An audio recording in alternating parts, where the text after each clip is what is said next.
Okay, so welcome everybody to the first Virtual Smart Salon of the season. So I'm Richard Whitehall. I'm a designer and a partner at Smart Design, and I'm joined virtually and in the same room by Leah. Do you want to quickly introduce yourself? Hi everyone, my name is Leah Cabrera. I'm Associate Strategy Director at Smart Design. A lot of the work that I do is chatting with people and really getting to understand their needs and translating that into insights and opportunities that we can work on with designers. Great. So just a quick kind of word about the event series. So that's the two of us. So Virtual Smart Salons are a series of events where we bring together different people in the design community around important topical issues. The next 5 events are going to be focused on design research, and that's a really core part of smart design. When you think of the work that we did in the 1980s, it was about understanding the needs of people with arthritis and professional chefs in the kitchen for kind of OXO. And today we're working with companies like Amplifon to think about global customer experiences and how technology plays a part in those. And really understanding people is at the core of that. We did a survey reaching out to our network about some of the sort of current topics that are important in design research across organizations and across industries.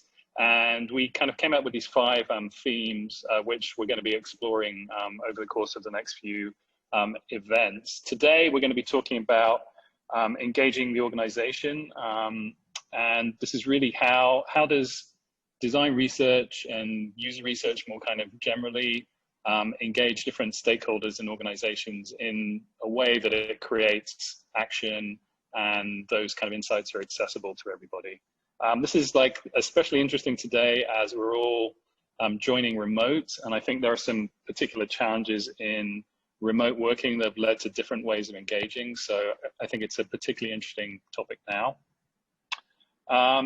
One of the kind of findings in our survey that we heard was that decks don't cut it anymore.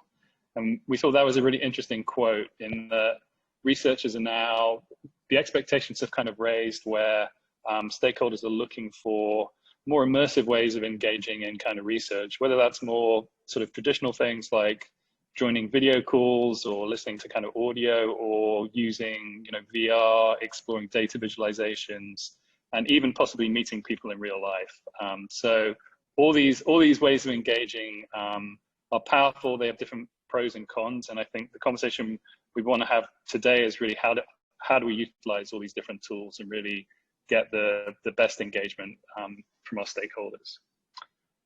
So I quickly just wanted to introduce really 3 incredible research and strategy leaders who are joining us today, and they've all made really interesting contributions to the industry and the practice across their careers. So I'm just going to go across and give a quick intro to everybody, and then we'll get the panelists to answer a warm-up question, and they can always add a bit of texture if I missed anything.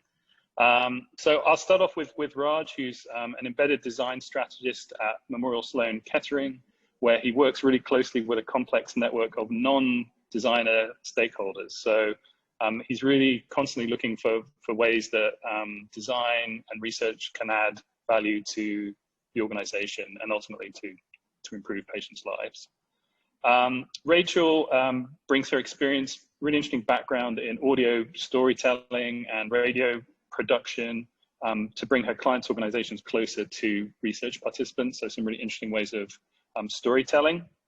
And Etienne is a human-centered researcher and strategist who's passionate about people and the power of their stories to create inclusive experiences.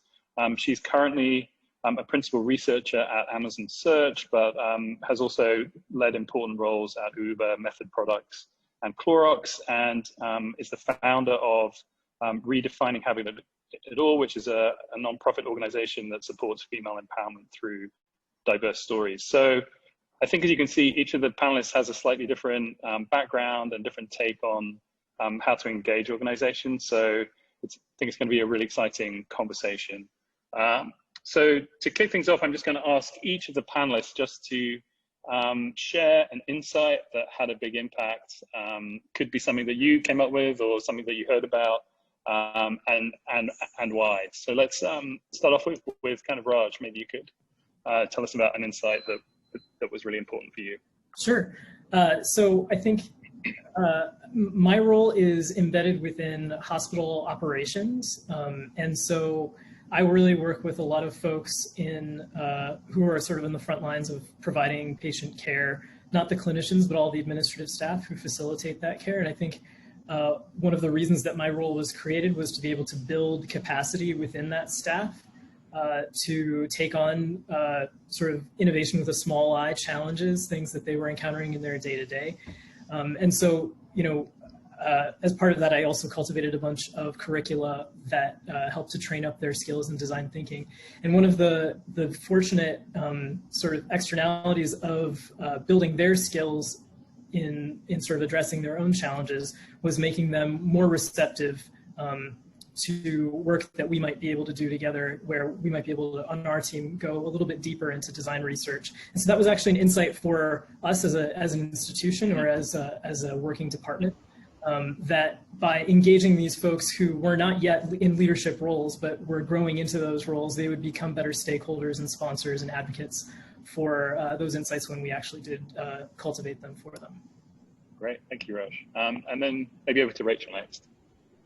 Okay, so an insight that had an impact on the project that I can remember. Here's one from a while back. I was working on a project about the potential rethink of a retail environment for kids clothing, a kids clothing company. And one of the research methods that we ended up using was just shadowing kids and their parents through the store. And as part of that, just as an experiment, I had all the kids that were being interviewed just take some shots, at the time it was a Polaroids, take some shots of just around the store, and then had the parents do the same. And I didn't know if anything was even going to come of that, but when we compared the two photographs to each other, we saw how the kids would zero in on their mom's face or one T-shirt or just one object, and the parents were much more about taking photos of the displays and a sense of the environment, which actually pairs pretty well with child development and the way that the difference between kids and adults of how they see environments and spaces, and it really impacted how the team thought about what it meant to serve children versus serve parents in the space. In other words,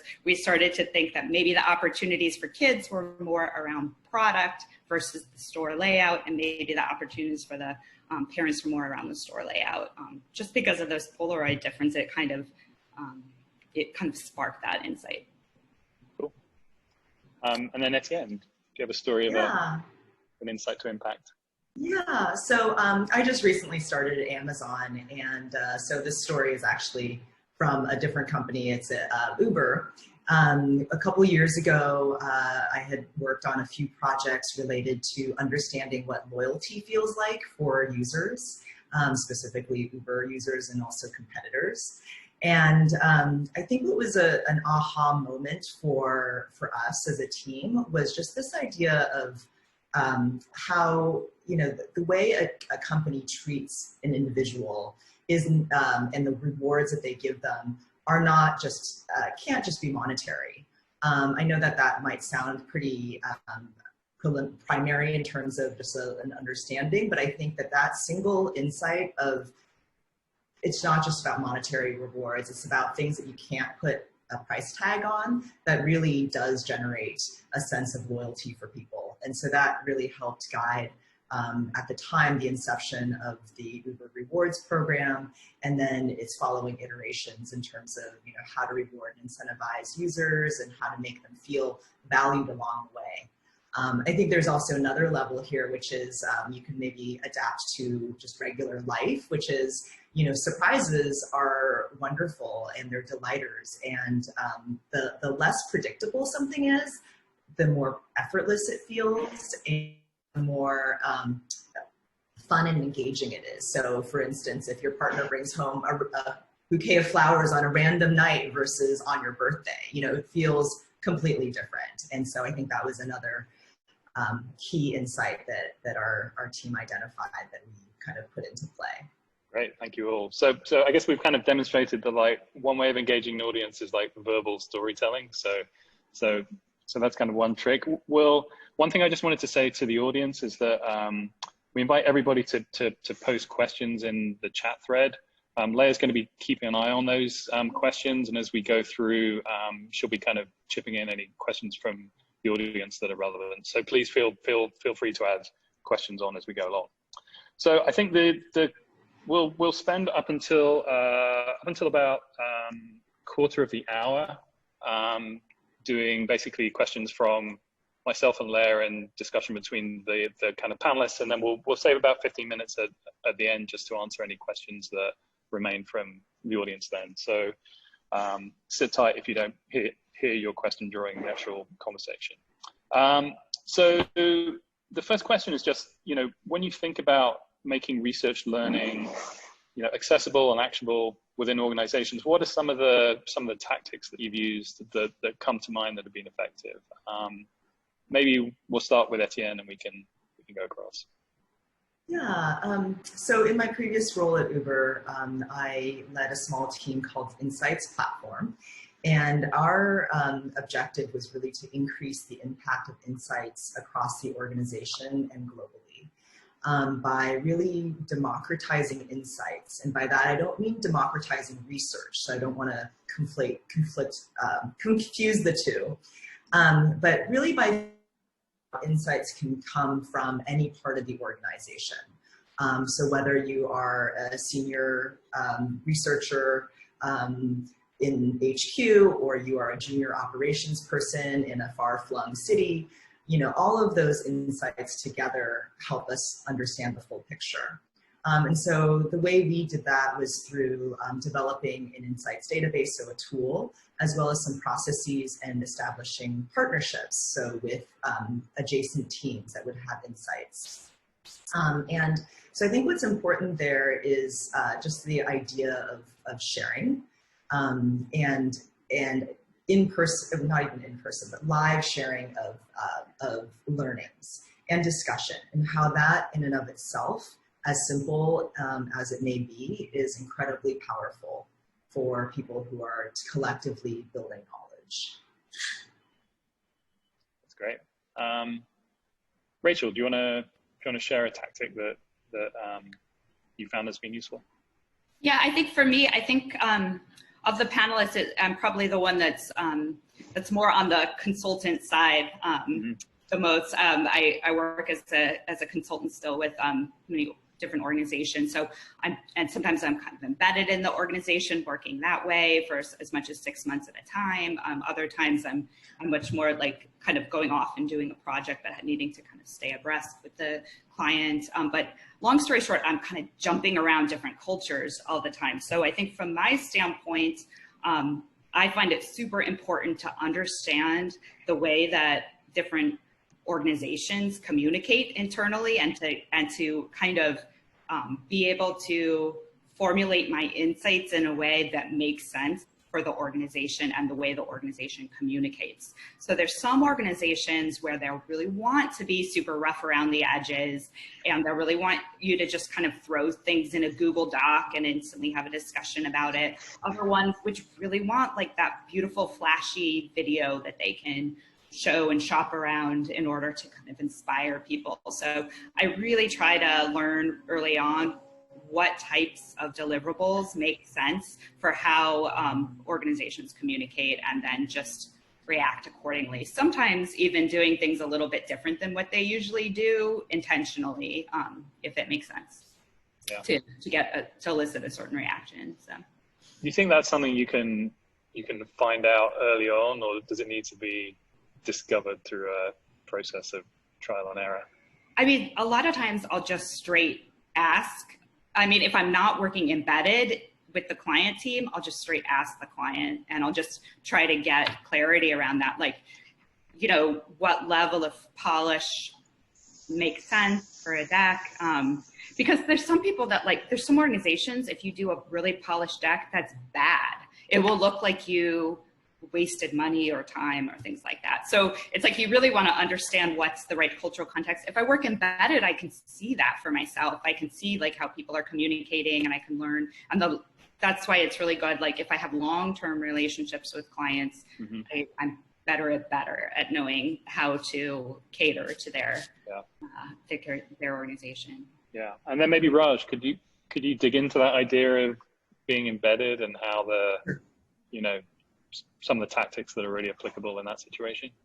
Yeah, I think a lot of the things that Rachel already shared seem applicable for me too. I think that obviously I don't have the same breadth and diversity of context in which to apply the work, but I think building an understanding longitudinally of what different people respond to is definitely an asset. And then I also think that in many cases we have the opportunity, because we are in-house, to involve staff along the way. Maybe not in the same, I don't know exactly what the negative connotation was around democratizing research, Etienne, so I'm curious to hear some more about that too, but embedding folks on our project teams that are more involved in the weeds, that can then be collaborators in generating those insights, as well as advocates for them when they're actually moving into implementation, where we sort of tail off, and they really can then be the people who are carrying that work forward, so that they develop some ownership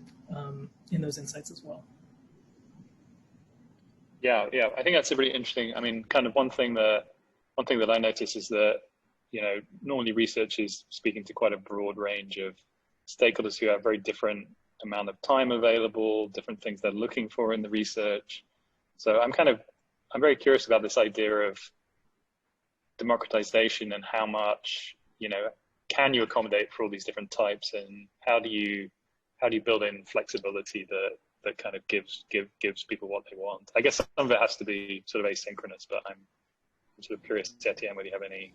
Yeah. So just to respond to the democratizing of insights versus democratizing of research question, I think, as practitioners, we all know there's a lot of conversation right now happening and has been about democratizing research. And I think what that conversation is about, and I'd love to continue to learn more, is really about how sharing tools of research with teams in order to sort of scale the capabilities, right. Especially if you have a very small dedicated research team. However, I think that can have pros and cons, right? The pros are you're able to scale from an individual. Many times there are, research teams of one in certain organizations. Other times there's researchers of, organizations of hundreds, right?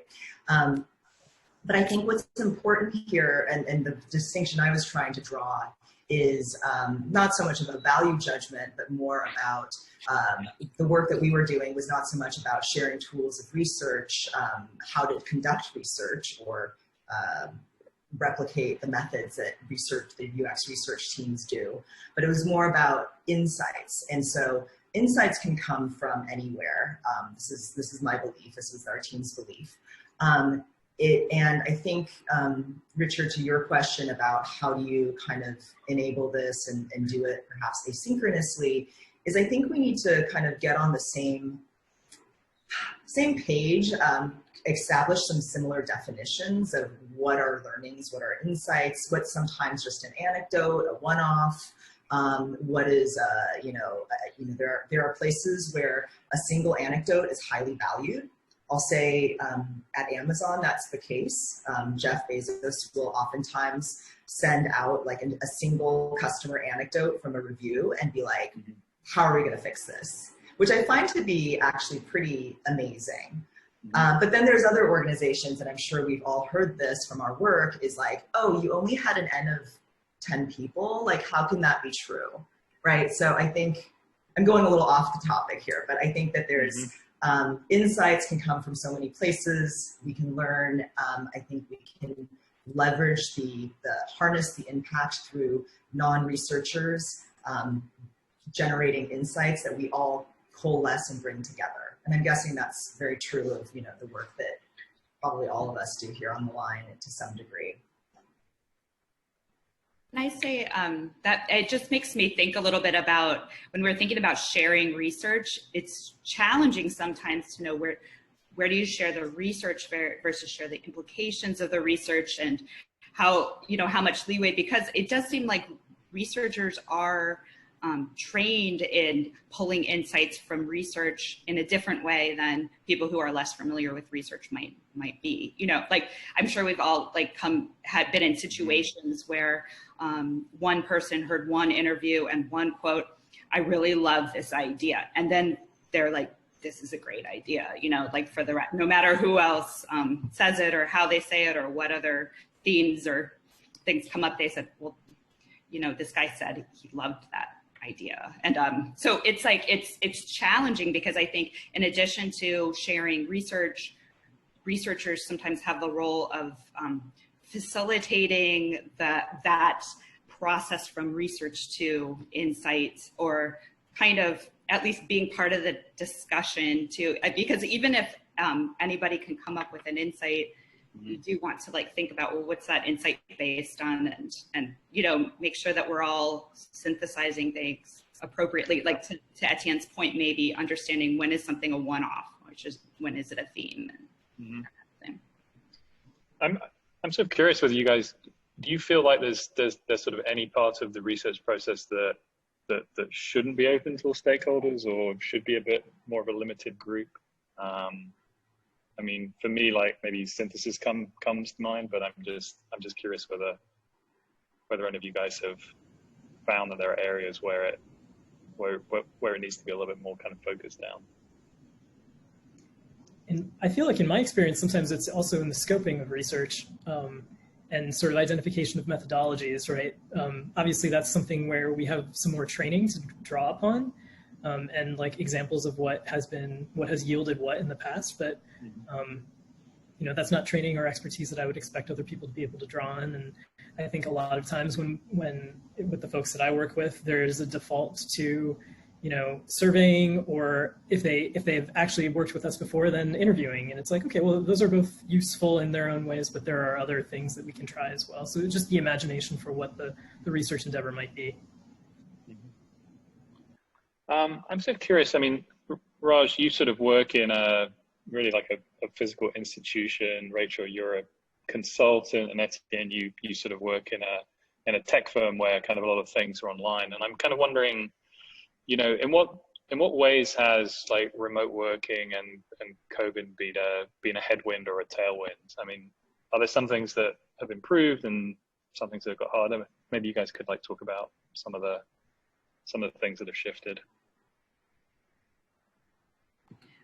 I can just say that I've worked remotely probably long before everybody was working remotely, so it was probably the easiest transition for me possibly, because and in a way for me it felt like an equalizing factor. Right. Because in the past, I was working sometimes in a situation where I was the only remote person and everyone else would be in the room, and now we're all remote. So it was actually quite a comfortable transition. Mm-hmm. Yeah, I'll say, I mean, I think this is not new news, but it's tough to go in field, so to speak, and to be in person live with any subjects. That may not be true in the medical industry. I'm not sure. You'll have to tell us, Raj, but certainly now, you know, we can't just be traveling to do in-home ethnographies, for instance. In fact, I had a project that was very much like cut off from that, you know, it was about to take off the day before kind of thing. But I think what has been really wonderful outcome, and again, this is maybe thinking about silver linings, or just having lived through this now for 6+ months, is the focused thinking time.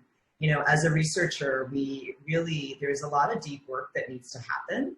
And it's challenging when you have to spend hours commuting, finding a conference room, you know, the myriad of things like getting all the team members together, and everyone's so busy, you know. So I think that there has been some, I would say, depth to the level of thinking and the work that I've been able to do.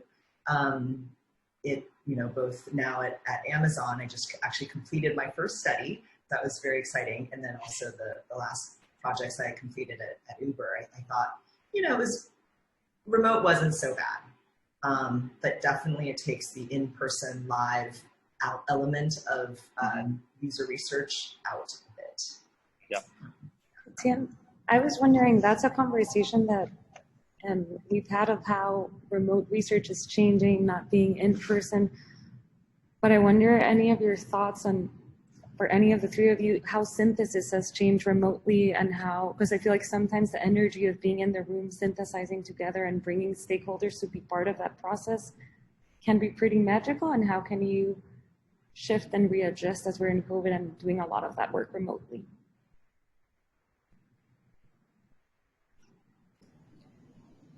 I'll speak a little bit to synthesis. I think that synthesis is definitely a place where we've even been challenged in our collaboration, let alone with bringing stakeholders into that process. I think that still remains, and maybe we didn't even have it as well codified as an in-person practice as much as just sort of whatever the alchemy of that moment or that context was, that physical context that we were sharing. We've been doing a lot of stuff on Miro, like a lot of stuff on Miro, everything basically on Miro. And I think sometimes that it works well for some folks and sometimes it doesn't. For me personally, I need to sort of study something a little bit more intensively. And so sometimes I step away and, you know, work on something by myself. And I feel like while that is effective in getting to some of those insights, it isn't as collaborative of an effort as if we were just like sitting in the room and I were staring at something and you were staring at something else and then we converge. Yeah, I'll let other people speak to synthesis. I would be interested in following back up about how research has changed, but maybe we can stay with synthesis.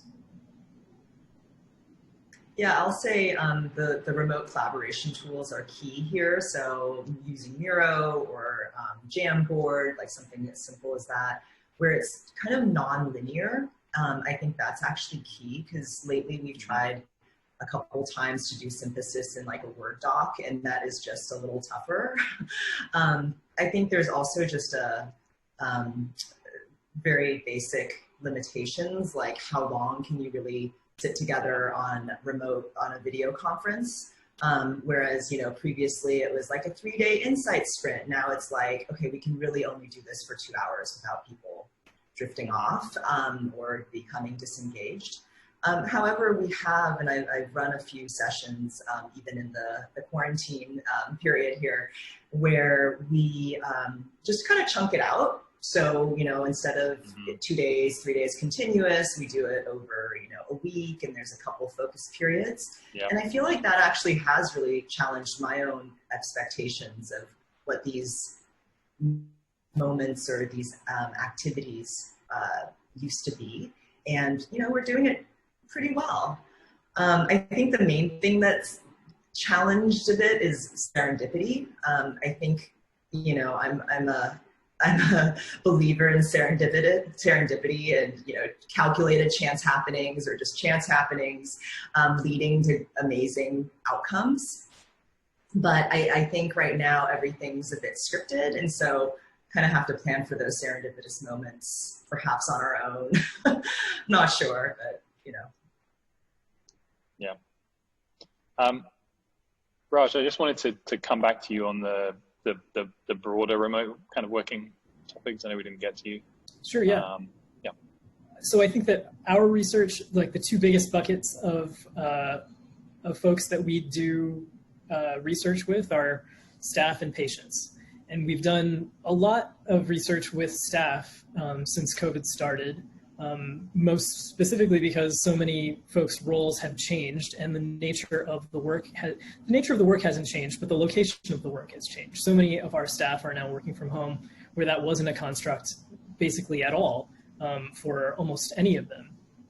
And so we've been able to cultivate some good practices of surfacing meaningful data from those folks through interviews, through Miro workshops, through, I also had folks, instead of trying to train people on Miro for something that they were supposed to do beforehand, I made a little worksheet in Google Slides, which I felt like they could engage with. They did a worksheet in Google Slides, and we worked through that during our workshop.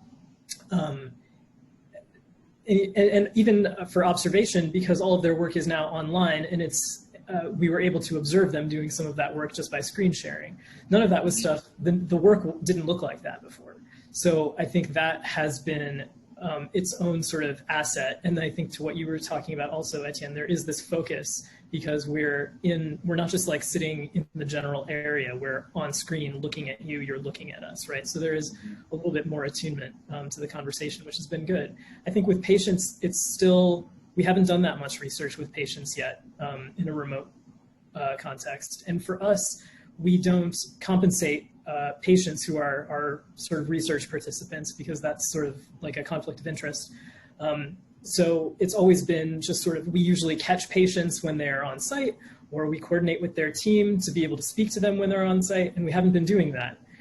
So it remains a question. I think I'm about to start working on some prototyping that is going to be on site, and I think the only research that I can really expect to do with patients is going to be observation of them on site. I still don't know exactly how to do that remotely. Yeah, I think that's interesting. I do kind of feel like the kind of current methods of research would require a lot more like structure and organization, I feel, which can result in some things being slower, or possibly it being maybe a little bit harder to kind of pivot during the kind of process, unless you like build that, you expect it and you build it into the plan as you go through. Yeah. Great. So I think we have about 10 minutes left of questions, and I'm sure we're getting a few things coming in from like the audience, but I just wanted to kind of wrap it up a little bit, just kind of thinking into the future and maybe some of the kind of trends in design research that are emerging, and the kind of themes that are important within your respective organizations. So, and if anyone just kind of wants to come in on some of the things that, design researchers are thinking about, and the things that people should be aware of that are coming in the future. I mean, I think one of the things that have happened in the last 10 years, at least from my observation, is just the growth of all these in-house design teams. And so, whereas maybe in the past there was like, one researcher or two researchers in an organization in a corner trying to do all the research, there's enough critical mass in more and more organizations that they're able to kind of embed researchers across a bunch of interdisciplinary teams. And that's pretty cool, because as an effect, I mean, then you can work in a more collaborative way, and it's no longer this over the fence kind of research finding model for working together. So yeah, and I'm a consultant and I still notice that anyway. And so it allows me to work that way too, a little bit more collaboratively, because people expect it. Yeah, I think, do you have a, yeah, I think, I work at Amazon, and there's, at any given time, many thousands of experiments running. And within my organization alone, there's, a good number. So I think how we experiment and the researcher's role in that, I think, is really important, because, and we had discussed this a bit at, when I was at Uber as well, is research and experimentation don't need to be on opposite sides of the table. In fact, it's wonderful if you can actually learn from experimentation and continue to establish whether it's principles or tenets or truths or just knowledge as you continue to experiment. So just building on what you know to launch the next experiment, and to be able to kind of rationalize why we're making these small changes and why we're testing them in order to kind of continuously learn. And that's something that I hope to be able to do in partnership with some of our teams, our engineering teams, namely PM teams, to be able to really drive that sort of growing body of knowledge.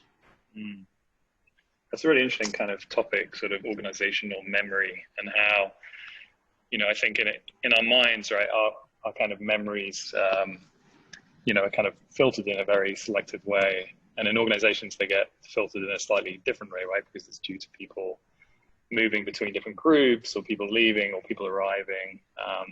So I'm kind of interested. I think it's interesting how maybe some of the systems like support that organizational memory in the right way, and don't don't create so much data and noise that it becomes overwhelming, but highlight the things that are relevant. I don't know if there's any, I'm sure there's not a magic way of doing it, but I'm kind of curious, how does that, you know, when you start recording all this stuff, how does it get prioritized, and how do you serve it up in a way that is most useful? Yeah, I'm so interested in this insights library, Etienne, that you developed too, and like how that maps to what Richard's talking about.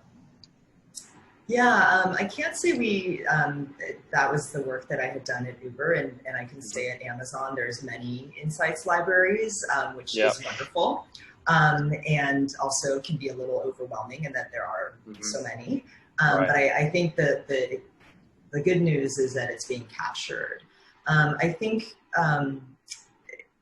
through the insights database that we created at Uber, there was a real priority given to kind of metadata, tagging things, while, you know, and back to the point made earlier about what's an insight versus what's an anecdote, we established like a clear taxonomy of who, where, what, why, or actually it was facts, insight, and opportunities. And that's a very simple general framework that pretty much anyone can follow. Again, whether you're, you know, a customer support team member or a data scientist or a researcher, like, I think that's simple enough to follow, and allows enough room for expression there. And then I think the who, where, what, why piece is a little bit of like a Mad Libs like syntax for how we make sure we're covering on users, where this data was extracted from, what this insight actually means, and why it's important. And that's, again, just like simple frameworks. My kids have Mad Libs books, so they're fun. You know, it's an easy way to kind of effortlessly write something that can be used by many organizations with different functions. So I think the goal there is to create connections, create opportunities for collaboration, allow people in big companies, even in small companies alike, to find other subject matter experts who might be working on adjacent teams or adjacent initiatives, to find one another, or people who are working geographically very far apart to be able to collaborate. Can I say, like, one thing that's kind of cool is that these used to be the things that people would kind of do on the side just because they had a lot of initiative. And I think it's great how organizations are really prioritizing it enough to make it a role, or, you know, to have a whole research ops team that is bringing rigor to the whole group now, and thinking thoroughly about things like consent forms, and, you know, and having like clear processes around them. So that's another trend. Yeah. Raj, you want to speak to a sort of trend that you're seeing, or? Yeah, I mean, I would say that probably being inside of a healthcare institution, we're probably not as far over the curve as other folks who are joining us today. But I think that I am seeing, at least in my context, the further differentiation. I think it might speak to what you were talking about too, Rachel, this differentiation, because there are more and more folks who have expertise, or whose call to action is around the cultivation of knowledge. And so then there's more specialization about, like, what is it that you're collecting knowledge about, and what am I collecting knowledge about? So we have a set of design strategists who are also focused on digital product development within MSK. And so they're cultivating research insights around that scale. And so we're also trying to make sure that we're differentiating and saying, okay, well, we're not working at that artifact level. We're working at sort of a strategic and a value-based level. And so there's a need, but then there's also this need to sort of communicate across those levels, because obviously they have interaction. And so there's both that specialization as well as this increased need for things like research insight libraries and abilities to pool some of that data and differentiate facts, anecdotes, and insights and opportunities, right? So that we're building upon each other's work, even though we're working on sort of like different pieces of the puzzle. Yep. And I think that's just sort of like a theme that cuts across at least my work. And I think what you're describing, Raj, is like it's awesome to work together. And I think where in some organizations there might be a bit of like territorialism or land grabbing or like not wanting to share, I feel like sharing goes a long way. Sharing goes a long way anywhere, and especially if it's done respectfully, right? So, and I guess sharing in and of itself is respectful. But I think, you know, I've yet to have an experience in which I reach out to someone from a different function or a different part of the organization, and they're unresponsive. And because I think that there's a real curiosity, especially if you're in the role of knowledge making in some way, to want to you know, meet with others and to understand kind of how the work that you're doing is similar to theirs and vice versa, and what kind of commonalities and differences there might be. Yeah, it's almost kind of applying just some of the techniques that you would use doing research externally on the inside of the company, and saying like, what sort of prompts do we need to create to have really interesting dialogues and to make connections between people? That's really cool. Great. I want to hand it over to Leah, as we have about 15 minutes left, and either to throw some of the questions we got from the audience. Sorry, she's right next to me, so that's why I'm looking that way. To throw in questions from the audience, or maybe some things you had yourself. Yeah. Yeah, I think one follow-up question I had to what you were saying, Etienne, about sharing. I wonder if you guys have any stories of, well, two things. Any best practices for how to share effectively and make those collaborations successful, but also any horror stories that any of you have experienced where sharing wasn't as good as you wished it had gone, and any lessons that you might have learned in the process.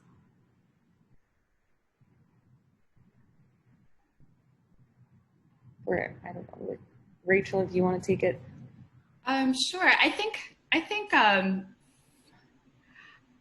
it's really hard. Like, you know, obviously I've worked in different mediums, like, you know, film, sometimes audio, many times decks, and then, you know, and then more rough kinds of reports as well. And I feel like, you know, part of it is about getting that right.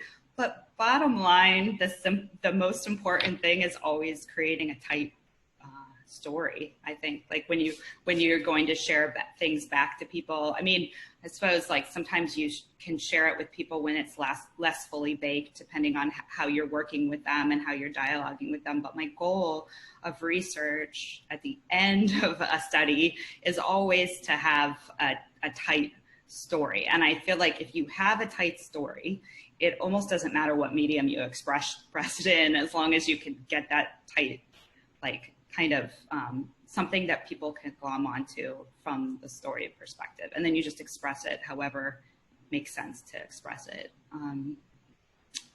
Yeah.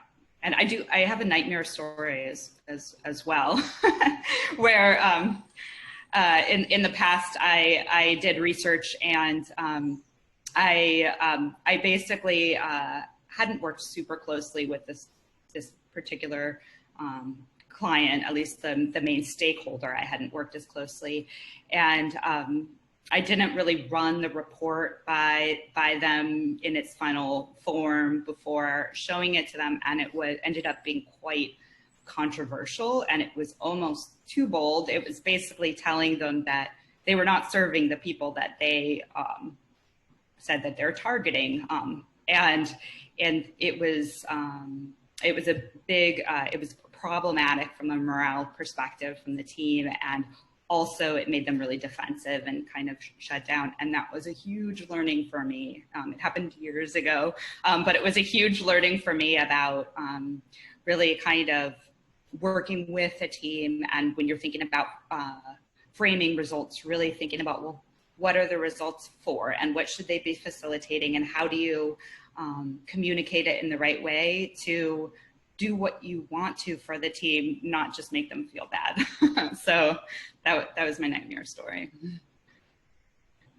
I'll always remember it though.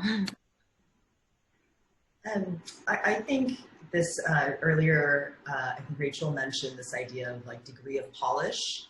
And I think even when something is quite polished as a deliverable or as ideas or proposals or a thesis, theory, whatever it is, allowing your audience or collaborators to feel like there is room for furthering that idea. And, you know, sometimes I've deliberately put things, you know, up on the wall, very messy to give the, you know, bring the process along so that team members, and previously when I was a consultant, you know, they could kind of see behind the curtain, if you will. They get to see the messy guts of the process. And just one very recent anecdote, I just wrapped up my first ever project at Amazon, which was quite an experience, really different learning styles, different presentation styles here, really incredible, I must say. And there was another researcher on another team who were kind of tag teaming on a study, and I shot her over a draft because she offered. And she, by 9 a.m. the next morning, she'd given me all this great feedback. And I was just like, this is the biggest gift anybody could give me, really. And I thought it was a very generous offer for her to do such a thing. But then, you know, I'm going to be that much more wanting to do that for others in the future, and for her, of course, as well. So I just think it's two-way, it's multi-way, right? It's not just about sharing as in presenting, but it's as in like allowing people room to develop an idea and co-create. I would add, I think that a thing that maybe has been successful for me is, and maybe this is a very rudimentary thing, is having sort of smaller interim share outs before some final share out. And that's not just a share out, but also and maybe it speaks to this sort of work in progress idea that Etienne's speaking to.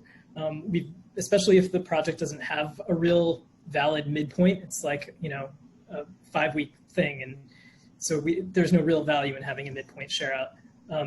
We'll send sort of like pre-insights, these top lines to our sponsors or stakeholders along the way to sort of seed them, to also giving them plenty of caveats that these are not going to be the final insights, but these are things that we're discovering right now, so that they both give them immediate validation of the value of the work and what it's contributing, and that it's giving them something right now.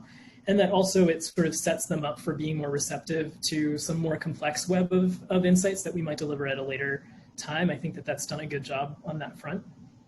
And then maybe my horror story is a little bit of the flip side where, and I don't remember Leah actually, because Leah used to work at Sloan Kettering also, if you were a part of this. This was maybe my 3rd month on the job, where I had, so I report to the head of hospital operations, and she has a whole vast staff. And I got her buy-in to have like an after-hours workshop, like a 3 hours workshop with all of the leadership in ambulatory care, to be able to unpack these central challenges around patient experience.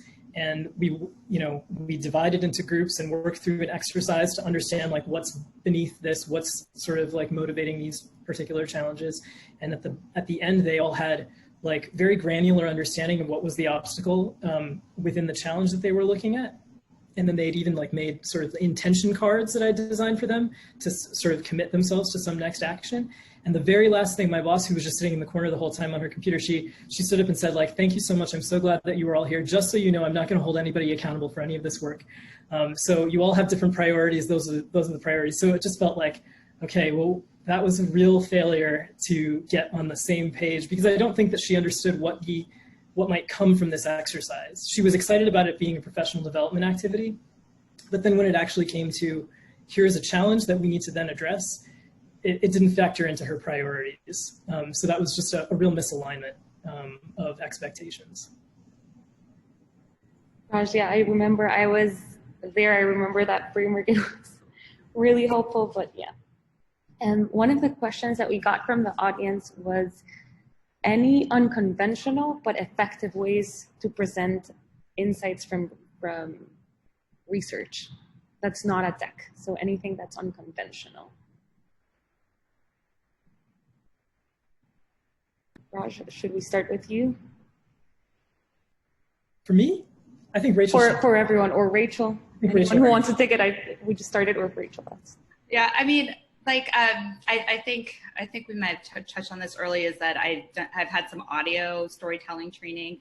So I've always been trying to inject audio into things. And so sometimes I do, it's not super crazy, but a lot of people think of visual stuff for some reason when they're thinking of presenting, but audio it's just a little different, but it's amazing how it actually is sometimes more effective than seeing a grainy headshot of someone saying something. Is just closing your eyes and hearing them say it. I do remember presenting a deck, just a deck, but I embedded audio throughout the deck. And then I remember the first time I clicked on it and it started doing like kind of an audio highlight reel for that particular point that I was showing in the deck. My team member said, "Oh, I thought for a second you had them on the phone," and I was freaking out like that like the interviewee was on the call and we didn't know it. But by the end, every time the audio part would come up, they'd just sit and they'd kind of look up at the sky and they'd be hearing the different voices, and it's a really different way of taking it in. So that's one.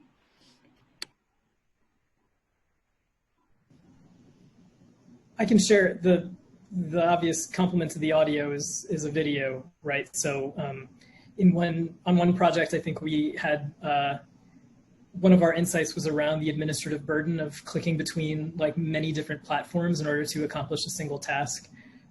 And obviously everybody in our institution, which is like a huge bureaucratic sort of institution that does not have streamlined software, it just takes that as given that yes, of course you have to do something clunky, but that, you know, that's inherent to the way things operate. But this is egregious.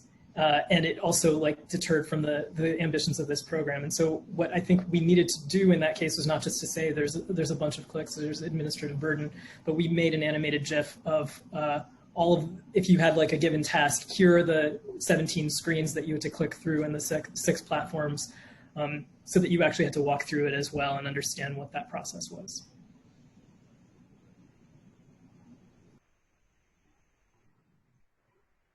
Etienne, do you have anything else?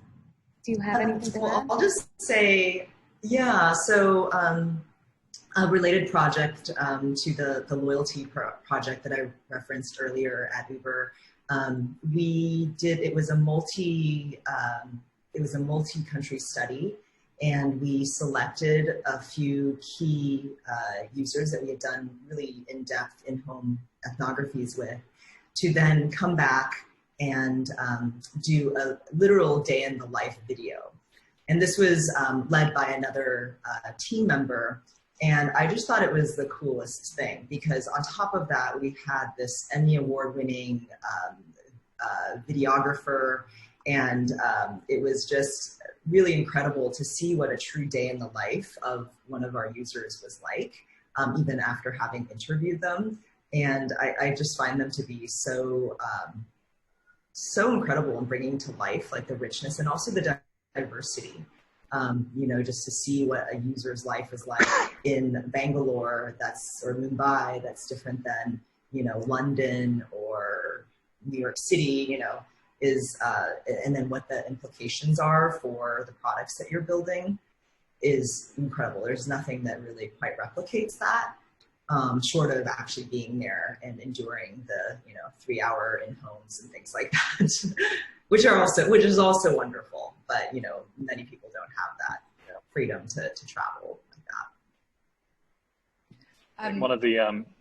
One of the memorable smart design sort of immersive kind of research kind of experiences that I remember we did for a client once was we were doing a project about insect control in rural India, and we made all the clients who were all based in the US take off their shoes, sit on a mat, and we had the sound of mosquitoes playing in the room, that kind of whining mosquito sound.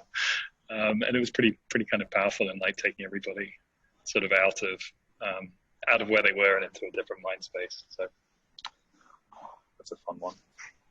I just wanted to say too that yeah, I think one of the things about this is that people get intimidated of doing unconventional ways, like it's going to take a long time, but you know, something like that is experiential. It wouldn't necessarily require a lot of time or effort to create. It can just be really rough of you just think, okay, like almost from an empathy standpoint, okay, from their standpoint, how are they going to inject this easily? Like I remember working on a project for Cliff Bar where we were trying to, I was trying to summarize these phone interviews I'd done on with athletes on what is their appetite in the 2 hours after a major like marathon or something like that.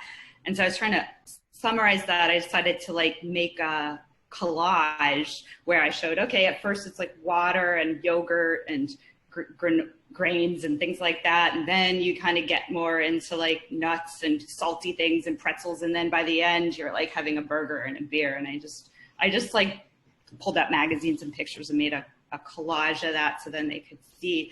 And then we could like map ideas along the collage. But you know, it's not super time consuming that.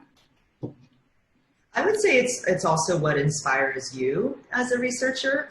I think, you know, certainly in the world of consulting, you're kind of beholden to deliverables that you scope out in the very beginning. And to some degree, when you're in-house, you do that as well. However, I think there's a lot more leeway. And I'll just say this project that I just wrapped up recently was not particularly creative in the format or anything. But we just really got into the quotes, like the quotes just written and well transcribed were so revelatory. Like they were just really well said by the users. And, you know, I could imagine if we were to do like a subsequent workshop or something like to use those, like just words, didn't even have to be audio.